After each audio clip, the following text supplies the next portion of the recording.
మాజీ మంత్రి అయిన కొడాలి నాని ఒకప్పుడు వైసీపీలో ఫైర్ బ్రాండ్. వైసీపీ అధికారంలో ఉన్న 5 ఏళ్ల కాలంలో నాని ఎప్పుడు ప్రెస్ మీట్ పెట్టినా, ఎక్కడ మాట్లాడినా చంద్రబాబు, ఆయన కుమారుడు నారా లోకేష్, జనసేన అధినేత పవన్ కళ్యాణ్ పై బూతుల దండకం అందుకునేవారు. అసభ్య పదజాలంతో నోటికి ఎంతొస్తే అంత మాట్లాడేస్తూ అదేదో గొప్ప విషయం అన్నట్లుగా భావించేవారు. ఒక దశలో కొడాలి నాని అంటే కన్నా బూతుల నాని అంటేనే ఎవరైనా గుర్తుపడతారు అన్నట్లుగా పరిస్థితి మారిపోయింది.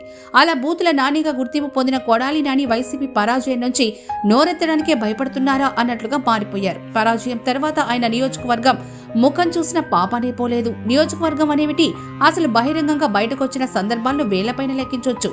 అయినా చింత చచ్చిన పులుపు చావలేదు అన్నట్లుగా తాను మారలేదని, తనలో ఫైర్ అలాగే ఉందని బిల్డప్లు ఇచ్చేందుకు శతదా ప్రయత్నించడం మాత్రం మానలేదు. అయితే ఎప్పుడైతే ఆయన మిత్రుడు గన్నవరం మాజీ ఎమ్మెల్యే వల్లభనేని వంశీ అరెస్టు అయ్యారో అప్పటి నుంచి కొడాలి నానిలో ఫైర్ పూర్తిగా ఆరిపోయింది. అరెస్టు భయం వెన్నాడుతూనే ఉంది.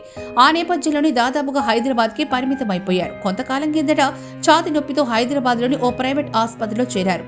ఇక అక్కడి నుంచి మెరుగైన వైద్యం కోసం అంటూ ముంబైకి వెళ్లారు. అక్కడ ఆయనకు ఆపరేషన్ జరిగిందని చెప్పారు. అయితే కొడాలి నాని హెల్త్ బులెటిన్ ను ఆ ముంబై ఆసుపత్రి విడుదల చేయలేదు. కానీ ఆపరేషన్ విజయవంతమైందని, కొడాలి నాని కోలుకుంటున్నారని గుడివాడకు చెందిన వైసీపీ నాయకుడొకరు మీడియాకు చెప్పారు. అయితే ఆ తర్వాత నుంచి కొడాలి నానికి సంబంధించి ఏ వార్త బయటకు వచ్చినా దాఖలాలే లేవు. 4-5 రోజుల కిందట మాత్రం కొడాలి నాని ముంబై నుంచి తిరిగి వచ్చారని, హైదరాబాద్ లో విశ్రాంతి తీసుకుంటున్నారని వార్తలొచ్చాయి. అయితే అవేవీ నిర్ధారణ కాలేదు.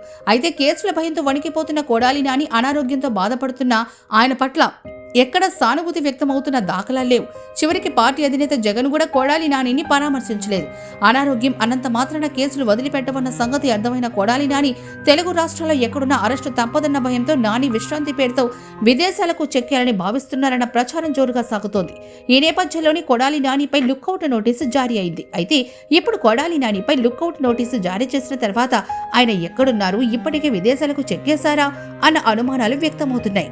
ఏదేమైనా కొడాలి నాని కేసుల విషయంలో దర్యాప్తు వేగం పుంజుకుందని, ఆయన అరెస్టుకు పోలీసులు రంగం సిద్ధం చేస్తున్నారని తాజాగా జారీ చేసిన లుక్అవుట్ నోటీసుల ద్వారా తెలుస్తోంది.